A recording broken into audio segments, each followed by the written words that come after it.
नमस्कार, मैं हूं आशीष वर्मा। मॉर्निंग कॉल में आपका स्वागत है। शुरुआत इस वक्त की हेडलाइंस के साथ। ग्लोबल मार्केट से संकेत कमजोर, एशिया मिला जुला। एसजीएक्स निफ्टी और यूएस फ्यूचर्स पर हल्का दबाव। शुक्रवार को गिरावट के साथ बंद हुए थे यूएस मार्केट्स।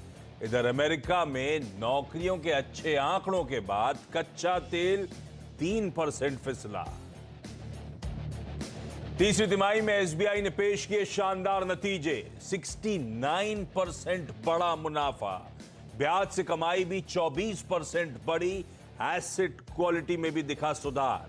बैंक ने कहा अदानी ग्रुप में है करीब 27,000 करोड़ रुपए का एक्सपोजर। अनुमान से कहीं अच्छे रहे Q3 में आईटीसी के नतीजे, 21% बड़ा मुनाफा।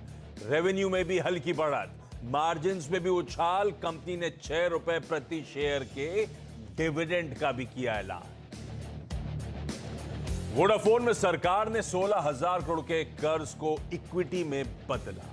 अब कंपनी में सरकार की होगी 32% हिस्सेदारी। वोडाफोन में सबसे बड़ी शेयर होल्डर बनी सरकार। क्रेडिट पॉलिसी पर आज से आरबीआई एमपीसी की 3 दिवसीय बैठक। बुधवार को आएगी पॉलिसी। मार्केट रेगुलेटर सेबी का बयान, का भारतीय फाइनेंशियल मार्केट में कामकाज में है पूरी तरह पारदर्शिता। एक बड़े समूह के शेयरों में तेज उतार चढ़ाव के बाद लागू हुआ ASM framework. Regulators are normally very stringent about certain governance practices, and therefore they should, one instance, however much talked about globally it may be, I would think is not going to be indicative of how well Indian financial markets are governed. Adani मामले पर FM की पहली प्रतिक्रिया। News 18 network के editor in chief Rahul Joshi से exclusive बातचीत में कहा, वित्तीय संस्थानों को खतरा नहीं। एलआईसी का निवेश और एसबीआई का एक्सपोजर तय दायरे के अंदर।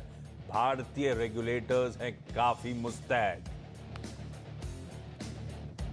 2024 में भारतीय जनता पार्टी 2019 से ज्यादा सीटें यहां पाएगी और बेहतर परिणाम देगी। और सीएम योगी का 2024 में 2019 से भी बड़ी जीत का दावा। कहा पीएम मोदी की अगुवाई में हो रहा है तेज विकास। नेटवर्क 18 के group editor in chief Rahul Joshi से सुपर एक्सक्लूसिव इंटरव्यू में बोले, देश को $5 ट्रिलियन इकोनॉमी बनाने में यूपी का होगा अहम रोल।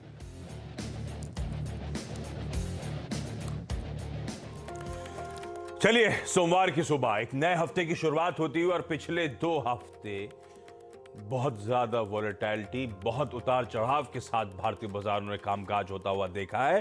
होपिंग इस हफ्ते थोड़ी सी सैनिटी, थोड़ी सी स्टेबिलिटी लौटती हुई नजर आएगी। पर यह हफ्ता भी इक्वली इंपॉर्टेंट है, ध्यान रखिएगा। जैसे प्रोड्यूसर साहब ने लिखा था हेडलाइन में, आज से मॉनेटरी पॉलिसी कमेटी की 3 दिनों की बैठक की शुरुआत हो रही है। परसों वेडनेसडे सुबह 10 बजे तड़के क्रेडिट पॉलिसी का अनाउंसमेंट होगा। लार्जली एक्सपेक्टेड है आरबीआई इस बार 25 बेसिस पॉइंट्स का फिर रेट हाइक करेगा। लेकिन बड़ा सवाल उसके बाद, क्या कुछ इंडिकेशंस थमने के और पता चलेगा उससे कि दरअसल आरबीआई को ये बजट कितना पसंद आया। अच्छा, रिजल्ट सीजन के अब लास्ट लेग में आके खड़े हो गए हम लोग। इस हफ्ते मोटा मोटी 300 कंपनीज हैं जो अपने तिमाही रिजल्ट्स घोषित करेंगी, जिसमें से 6 निफ्टी कंपनीज के नंबर्स आने। एक तो खैर टाटा स्टील के नंबर्स आज ही आ रहे होंगे, और अदानी ग्रुप, उस पर तो कहने की जरूरत है ही नहीं। फोकस में वो पूरा पैक रहेगा ही रहेगा। बहुत जरूरी है उसकी स्टेबिलिटी, मूड माहौल को थोड़ा सा स्टेबलाइज करने के लिए। इस हफ्ते वैसे लार्जली सारे अदानी ग्रुप एंटिटीज के रिजल्ट्स भी लाइंड अप हैं। उनमें से शायद कुछ इंगेजमेंट चैनल्स के साथ, एनालिस्ट फ्रेटर्निटी के साथ करती हुई नजर आए अपनी क्लैरिटीज के लिए। तो इस हफ्ते नजर उन सब नंबर्स पे भी रहने वाली है। खैर, इस बीच वीरू आपको आपकी स्क्रीन पे नजर आएंगे जो बताएंगे निफ्टी बैंक को कैसे स्ट्रैटेजाइज करना है। यतिन सुबह सुबह स्टूडियोज में नजर आ रहे हैं जो बताएंगे सारे इंपॉर्टेंट स्टॉक्स इन न्यूज।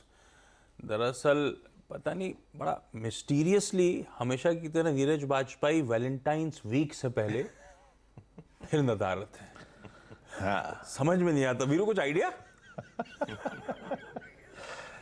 नहीं गुरु, मतलब ये तो अब इम्तिहान हो गया सच्ची का। हर वैलेंटाइन डे वीक पे उनकी बात आगे नहीं बढ़ रही, लेकिन वैलेंटाइन वीक से पहले गायब रहते वाजपेयी जी। तो मैं क्विकली बता देता हूं ग्लोब का मूड माहौल है कैसा।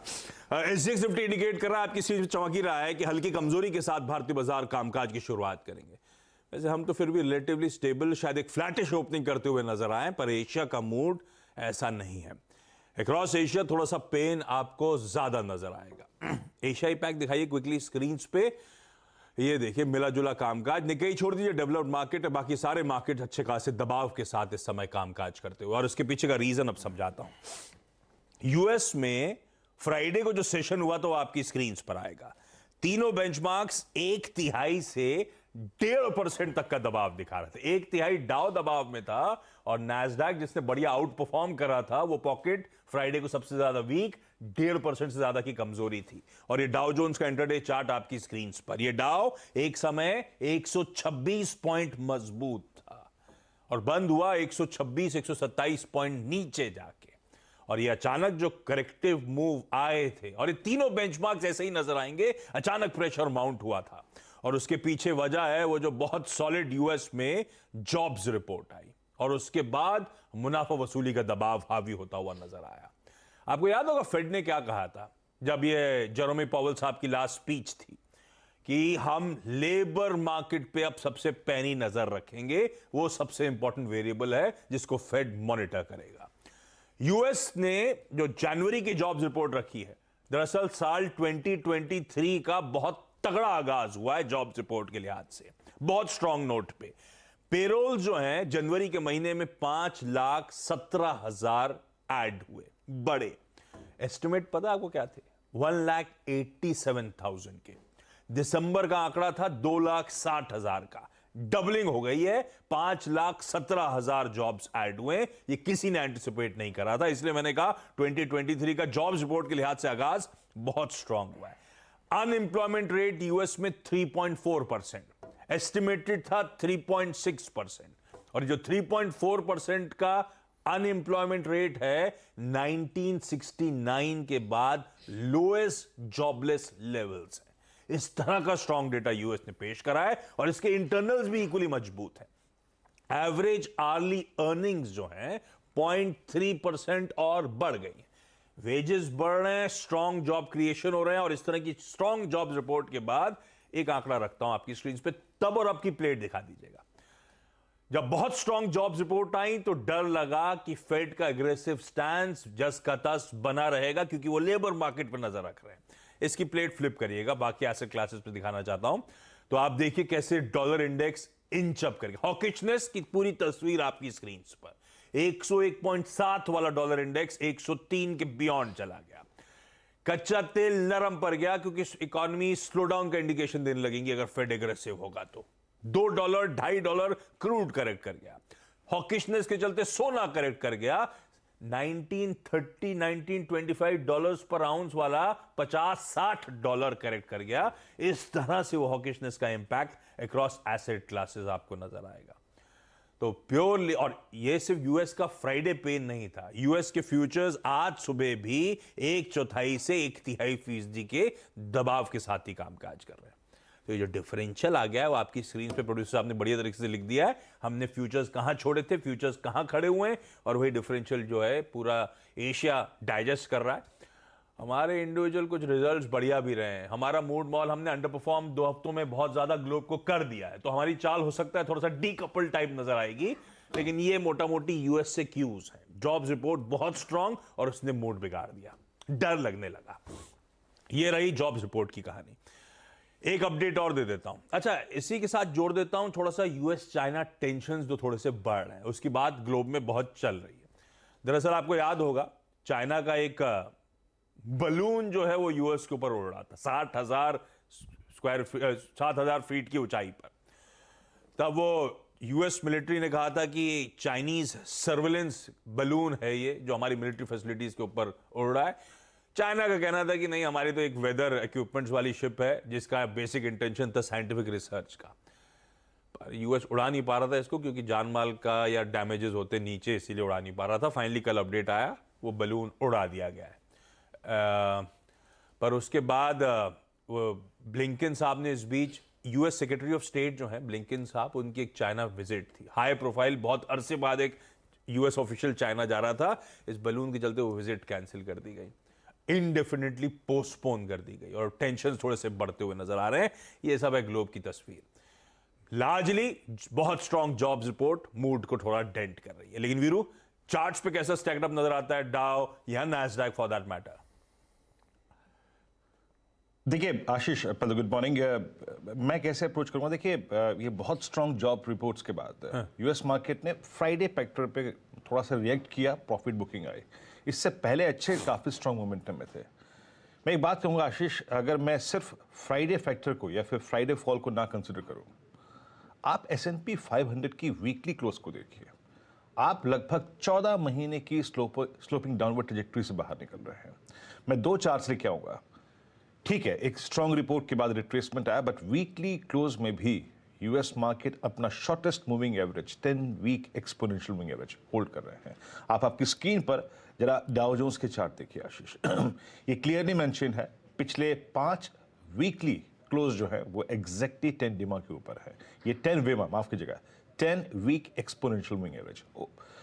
ये जो ट्रैजेक्टरी होती है ना आशीष वीकली चार्ट्स पे, जब लगभग साल 1.5 साल की रेंज बाइसेक्ट होने वाली होती है, जो आती है करीब 34,000, 34,250, 83,300 पे, इट टेक्स टाइम, ये वक्त लेती है। लेकिन जब भी इसका ब्रेकआउट आता है वो बहुत ही ब्यूटीफुल, अच्छा और सस्टेनेबल आता है। तो मैं इसलिए कहूँगा, मुझे जब आज निफ्टी ट्रेड करना है तो मैं यूएस के शुक्रवार के इंटरडे फॉल पे ना फोकस करते हुए इस बात पे फोकस करूंगा कि still US markets weekly charts पे बहुत बेहतरीन तरीके से क्लोज हुए। आपकी स्क्रीन पे नेस्डैक का चार्ट भी आएगा। अब नेस्डैक से अगर आप देखें, मात्र शुक्रवार के बिहेवियर से आप उसका वीकली क्लोज का इंपॉर्टेंस नहीं छीन सकते। बहुत ही खूबसूरत close, above all moving averages on weekly charts Nasdaq की क्लोजिंग थी। आपकी स्क्रीन पे है ये आशीष चार्ट, आप देख सकते हैं इसको। और इनफैक्ट मैं S&P 500 का चार्ट नहीं लिखा है आशीष, उसका क्लोज और भी बेहतर है। सो मैं इसे नेगेटिवली नहीं, शुक्रवार के फॉल को मैं वीकली बेसिस पे एक बहुत शानदार क्लोजिंग मानता हूं यूएस मार्केट के आशीष। शानदार क्लोजिंग यूएस में, लेकिन इस समय वो जॉब्स रिपोर्ट थोड़ा सा ओवरहैंग के तौर पे नजर आएगी आपको। लेकिन ऐसे में मार्केट्स को अप्रोच कैसे करना है? हमने फ्राइडे को बहुत बढ़िया कवरिंग के मूव्स एंजॉय करे। निफ्टी बैंक मोमेंटम को लीड कर रहा था, तो लास्ट वीक के प्रेशर से पिछले हफ्ते हम कुछ हद तक उभरने की कोशिश कर रहे थे। वीरू, ऐसे में अब स्ट्रैटेजी क्या बने? अदानी पैक का मिला जुला रुझान था फ्राइडे को। कुछ स्टॉक्स अब धीरे धीरे करके लोअर लेवल से रिकवरी दिखा रहे हैं, और हम बियॉन्ड अदानी कुछ फोकस करने की स्टॉक्स में कोशिश कर रहे हैं। बैंक से क्लैरिफिकेशन आ रहे हैं, 2 बढ़िया नंबर्स पे रिएक्ट करना है। क्या करूं भाई? देखिए आशीष, शुक्रवार को हमारी अप्रोच क्या थी? प्रेशर आएगा तो उसको बाय करने की कोशिश कीजिएगा। सब हर इंसान की बस के होते नहीं, लेकिन फिर भी क्या था, 17,751 वो एक ट्रैजेक्टरी थी, ये मिले या उसके ऊपर का जोन मिले तो बाय कीजिएगा। लगभग 580 590 का अगर आप देखें लो लगा। क्लोज हमारा बहुत इंटरेस्टिंग था। आपको याद है शुक्रवार को जब हम इंटरेक्शन कर रहे थे आशीष, मैंने एक बात कही थी, अ क्लोज अबव 17,820 वो महत्वपूर्ण होगा। वो क्या होगा? नवंबर, दिसंबर, जनवरी, इन 3 सीरीज का वीकली जो बेस था वो था 20 वीक एक्सपोनेंशियल मूविंग एवरेज, और एग्जैक्टली शुक्रवार को आप अपना 20 week exponential moving average regain करके बंद हुए। And same is the case with Nifty bank as well. अपना 20 वीक एक्सपोनेंशियल मूविंग एवरेज, जो कि इस अदानी एपिसोड के चलते आप तोड़ गए थे, आप शुक्रवार को उसको रीगेन करके गए। तो वीकली चार्ट्स पे एक डैमेज कंट्रोल हुआ है, पहली बात। दूसरी बात, इंस्टीट्यूशनल अप्रोच क्या है? एफआईएस की कम सेलिंग 932 करोड़ रुपए की, 1264 करोड़ रुपए की डीआईएस की बाइंग, दैट मींस बाजार में नेट कैश आशीष 300 करोड़ रुपए का था, जिसने थ्रस्ट को जनरेट किया। और एक और चीज, इस स्विंग को फाइनेंस किसने किया? शॉर्ट कवरिंग ने। एफआईएस की करीब 2350 करोड़ की अगर आप देखें बाइंग इंडेक्स में, 26,000 कॉन्ट्रैक्ट कम किया आशीष, 1,041 करोड़ का स्टॉक फ्यूचर बाय किया, 13,000 कॉन्ट्रैक्ट शॉर्ट कवर किए। और एक और चीज, लीड क्या है, इंडिकेटर क्या है, आज मैं क्यों इंडिसेस को कहां चेस करूं। उन्होंने कॉल लॉन्ग थोड़ी सी अनवाइंड की, लेकिन सबसे बड़ी चीज क्या है कि put short I 1,74,000 contract, that's huge. मतलब पुट शॉर्ट का मतलब है जो आप शुक्रवार को छोड़ के आए वो एक स्ट्रॉन्ग बेस के तौर पे काम करेगा। 1.74 lakh put short, that's important, ये अच्छी चीज है। मैं कैसे अप्रोच करूंगा, ये देखिए आपकी स्क्रीन पे आशीष। लोड जोन अभी है 18,000 एज पर ऑप्शन स्टैट्स। बड़े कॉल राइटर्स 60 लाख का आउटस्टैंडिंग वाले लेके वहीं खड़े हैं। और पुट राइटिंग कहां पे हुई है आशीष? सबसे स्ट्रॉन्ग पुट राइटिंग हुई है 17,700 पे और 600 की स्ट्राइक पे। लेके आइए पिरामिड्स। ये पिरामिड्स आपको एग्जैक्टली डिफाइन करेंगे कि आपको ट्रेड जोन क्या मिल रहा है। बेस आशीष अभी भी ऑप्शन बेस 17,700 पे और 600 पे रहेगा। ये आपकी स्क्रीन पे मंथली पे सबसे स्ट्रॉन्ग कॉल राइटर और 500, 600, 700 पे पुट राइटिंग। ये मंथली है। डॉक्टर साहब वीकली हो तो वो भी दिखाइएगा। ये देखिए आशीष, ये जो दो लाइट ब्लू कैंडल्स हैं ये कहती हैं कि वो जो 1,74,000 पुट शॉर्ट आई हैं वो इसी क्रिटिकल जोन में आई हैं। So it's a buy and buy on dips market. पहला चीज क्या रहेगा, अगर आपके पास शुक्रवार की लॉन्ग है, और एक और चीज याद रखिएगा, बेस 1 के ऊपर आपको डेफिनेटली बाय करना है। Since I think SX Nifty लाल है, बट बेस 1 के ऊपर आपको बाय करना है। बेस 1 क्या है? ये वही जोन है जो जब वॉलेट हुआ था तो काम खराब हो गया था, 765, 771। इसके ऊपर के डिप को बाय कीजिए, वॉलेटिलिटी को जज कीजिए। अगर सेकंड बेस मिल जाए तो और अच्छी बात है, बट अगर फर्स्ट बेस पे टिक रहा है दैट्स गुड। ऊपर आशीष 886,903 रेजिस्टेंस की प्लेट लेके आइए। ये है 20 डे में। थोड़े से प्रॉफिट्स को कैश में कन्वर्ट करिए, लेकिन याद रखिएगा ये कट क्लस्टर निकलता है तो आगे के लेवल्स मैंने मेंशन किए हैं। ये जो लेवल लिखा है ना 993, क्या है ये है 50 डे में CRZ, मतलब कॉल राइटर्स। ऐसे अप्रोच करिए। निफ्टी बैंक लेके आइए पिरामिड्स।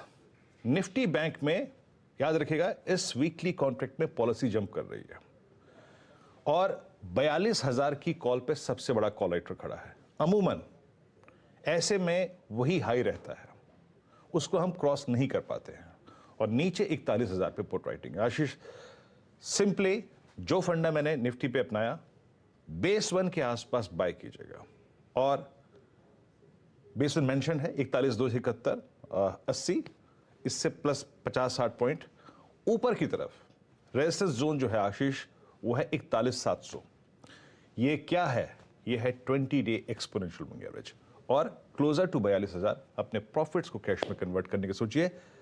और 42,000 आशीष सबसे बड़ा कॉल राइटर जोन है, उससे थोड़ा सा अगर आप देखें बच के पहले प्रॉफिट्स को कैश में कन्वर्ट करने की सोचिए आशीष। ये रही निफ्टी बैंक की बढ़िया स्ट्रैटेजी। क्विकली आज काफी सारे इंपॉर्टेंट नंबर्स पे रिएक्ट करना है, तो यतिन से रिक्वेस्ट करी थी सुबह सुबह जुड़ जाए, बताएं। सबसे इंपॉर्टेंट तो SBI और ITC। बिल्कुल बढ़िया रहेगा। और संडे को मैंने ये बढ़िया काम किया, कंपाइल किया है सारा रिजल्ट्स और पूरा डेटा। बिजी रहा संडे, मतलब। हाँ, संडे बिजी रहा। तो आशीष शुरू करते हैं SBI के साथ, क्योंकि ऑब्वियसली अगर हम रिजल्ट्स की बात करें तो आज टाटा स्टील के रिजल्ट्स आएंगे, और टाटा स्टील के अलावा काफ़ी सारी अदानी ग्रुप की कंपनीज के रिजल्ट्स हैं। और इंटरेस्टिंगली ये बार अदानी ग्रुप ने काफ़ी सारी कंपनीज के कॉन्फ्रेंस कॉल रखे हैं मीडिया के लिए भी, तो देखेंगे क्या उनको कहना है। लेकिन SBI की बात करें तो बहुत ही strong numbers. Net interest income की बात करें तो 24% का इजाफा, और मुनाफे की बात करें तो लगभग 70%, 70% का यहाँ ज़बरदस्त आपको अपटिक आता हुआ दिखाई देगा। 13,000 करोड़ के आसपास अनुमान था, उसके सामने कंपनी ने 14,205 करोड़ का मुनाफा दिया है। एसेट क्वालिटी की बात करें तो यहाँ अच्छा सुधार आपको देखने को मिला है, खास करके नेट NPA में जो बहुत बेहतरीन तरीके से यहाँ सुधरते हुए नजर आए हैं। ऑब्वियसली अगर अदानी ग्रुप के एक्सपोजर की बात करें तो SBI का जो ऑफिशियल स्टैंड, ऑफिशियल बयान आया है वो है अदानी ग्रुप का एक्सपोजर लगभग 27,000 करोड़ के आसपास का है, और जो इनकी क्रेडिट लिमिट्स हैं उससे ये अमाउंट नीचे की तरफ है, और बहुत ही उनका मानना है कि ये एक्सपोजर्स जो लेने चाहिए थे उससे काफ़ी कम है। लगभग 0.9% टोटल लोन बुक का जो एक्सपोजर है वो अदानी ग्रुप की तरफ है। दूसरा जो नंबर आया है, तगड़ा नंबर आया है, वो है ITC का, क्योंकि जो सिगरेट वॉल्यूम ग्रोथ है, जो मेन आंकड़ा जो हम लोग देखते हैं, यहाँ काफ़ी स्ट्रेंथ आपको आती हुई दिखाई पड़ी है। 21% की ग्रोथ आपको सिगरेट बिजनेस के रेवेन्यूज में आती हुई दिखाई पड़ी है। और उसके मुकाबले मुनाफे की बात करें तो 21% का ग्रोथ। मार्जिन की बात करें तो अच्छा सुधार, पिछले साल 32% मार्जिन थे और इस क्वार्टर में लगभग 38.4% के मार्जिन आते हुए नजर पड़े हैं। तो आईटीसी, एसबीआई, ये दोनों निफ्टी कंपनीज के बहुत बेहतरीन नतीजे। बात करते हैं अच्छे नतीजों की, तो इंटरग्लोब एविएशन यानी इंडिगो, यहां भी आप देखेंगे कि बहुत अच्छी तरीके से Q3 का प्रॉफिट आया, लगभग 11 टाइम का जंप आया है, लगभग 1400 करोड़ के ऊपर का मुनाफे का फिगर। मार्जिन में भी आपको 1% पॉइंट का सुधार, 1.5% पॉइंट का सुधार, तो यहाँ भी लगभग 21% के आसपास आपको मार्जिन आते हुए नजर आए हैं। ऑब्वियसली आशीष ने हेडलाइंस में वोडाफोन आइडिया के बारे में बताया कि सरकार यहाँ अपने AGR ड्यूज कन्वर्ट करने वाले हैं और ये AGR ड्यू कन्वर्ट करने के एवज में वोडाफोन आइडिया के अब वो 33% मालिक बन जाएंगे। लगभग 1600 करोड़ शेयर्स वो कन्वर्ट करेंगे अपने AGR ड्यूज के। काफ़ी इंपॉर्टेंट था क्योंकि इससे जो लेवरेज है कंपनी का कम हो जाएगा। और वोडाफोन आइडिया के अलावा आपको इंडस टावर्स, ये जो इनकी टावर कंपनी है, इनके ऊपर भी नज़र रखनी चाहिए, शायद वो भी पॉजिटिवली रिएक्ट करता हुआ नजर आया आपको इस रिजल्ट के बाद। टाटा पावर अच्छे रिजल्ट्स, रेवेन्यू में 30% का जंप, एबिटा में लगभग 53% का सुधार और रिजल्ट्स ऑल काउंट्स पे बीट आपको होते हुए नजर पड़ रहे हैं। कमजोर नतीजों की बात करते हैं तो सन टीवी नेटवर्क्स आपको दिखेगा मुनाफे में लगभग 10% का फॉल। अगर रेवेन्यूज की बात करें तो 16.5% का गिरावट यहाँ आपको दिखेगा। तो काफ़ी कमज़ोर रहे हैं सन टीवी के नेटवर्क के रिजल्ट्स। अगर हम मैरिको की बात करें तो अनुमान से आजू बाजू ही रिजल्ट्स आए हैं, मुनाफे में केवल 5% की वृद्धि आपको देखने को मिली है। और मिड कैप शेयरों की बात करें आशीष, तो इमामी 8% का प्रॉफिट ग्रोथ, रेवेन्यू बिल्कुल फ्लैट आपको दिखाई पड़ेगा। उसके सामने जेके टायर्स अच्छे रिजल्ट्स, 15% का आपको प्रॉफिट ग्रोथ दिखेगा। लेकिन आरती इंडस्ट्रीज पे नज़र रखिए, बहुत ही बेकार रिजल्ट्स हैं। मुनाफे में लगभग 80% का फॉल आया है और एबिटा में भी लगभग 70% का फॉल। तो जहाँ तक कि ये सब शेयर्स का सवाल अपने रेडार पर रखेंगे और ऑब्वियसली मुनाफे की तैयारी में आपको काफी सारी डिटेल्स इस बारे में हम लोग बताएंगे। बिल्कुल डिटेल में होगा, एक्सपर्ट से चर्चा भी होने वाली है। एक जिस्ट है जो इंपॉर्टेंट रिजल्ट्स, नंबर्स, खबरें हमें अपने रडार पे सुबह सुबह रखनी है। अच्छा, अदानी पोर्ट्स फ्राइडे का बढ़िया मूवर एफएनओ कर्व में कंटिन्यू करेगा, अंबुजा सीमेंट्स कर्व के बाहर। क्विकली छोटा सा ब्रेक ले लेता हूं, ब्रेक के उस पार लौटेंगे तो आज का इवेंट्स कैलेंडर और साथ साथ कमोडिटी करेंसी मार्केट्स की टॉप स्ट्रैटेजीज के बाद आपका स्वागत है। कुछ इवेंट्स तो मैंने जब ओपनिंग करी थी तभी मेंशन कर दिए थे कि एमपीसी वगैरह की शुरुआत होगी आज से, छोड़ देता हूं उसको। रिजल्ट्स में आज निफ्टी की टाटा स्टील और वायदा बाजार की दो कंपनीज LIC हाउसिंग और मुथूट के नंबर्स आने। इनके अलावा अच्छा, पीएम मोदी आज बंगलुरु दौरे पे हैं। सुबह 11:30 बजे इंडिया एनर्जी वीक का इनॉग्रेशन करेंगे। तगड़ा है, इसमें कुछ शायद कहा जा रहा है ग्रीन एनर्जी की तरफ अनाउंसमेंट भी शायद पीएम करें, ऐसी अटकलें हैं, तो नजरें वहां पे रहेंगी। दूसरा, दोपहर 3:30 बजे हिंदुस्तान एरोनॉटिक्स लिमिटेड का कर्नाटका में अब तक का लार्जेस्ट चॉपर हेलीकॉप्टर्स का प्लांट, मैन्युफैक्चरिंग का प्लांट स्टैब्लिश हुआ है, उसको इनॉग्रेट कर रहे होंगे। दिल्ली में फाइनली थर्ड अटेम्प्ट होने वाला है मेयर डिप्टी मेयर का, आज शायद इलेक्शन होना तो है, कंप्लीट होता ही नहीं होता, कुछ इलेक्ट होता ही नहीं होता, वो अलग बात। अच्छा, मैं पढ़ रहा था कांग्रेस पार्टी आज nation wide district level protest करेगी। हर डिस्ट्रिक्ट के LIC ऑफिस और SBI ब्रांच के सामने ये हिंडनबर्ग रिपोर्ट के चलते वो प्रोटेस्ट किए जाएंगे। यूएस प्रेसिडेंट जो बाइडेन आज फिस्कल ईयर 2024 का बजट यूएस में प्रेजेंट करेंगे। ये इवेंट्स है इंपॉर्टेंट, क्विकली जाते आते दिखा देता हूं। IIFL सिक्योरिटीज की क्या कॉल है कमोडिटीज को लेकर, दिखाइए स्क्रीन पे। सोने में खरीदारी और कच्चे तेल में बिकवाली करने का कॉल, लेवल्स आपकी स्क्रीन पर। जाते आते जिक्स निफ्टी हल्के लाल निशान, एक सुस्त शुरुआत होने की तैयारी नजर आएगी आपको। इस नोट पर मॉर्निंग कॉल में आज के लिए इतना ही। ब्रेक के उस पार सीधा सौदा। नमस्कार।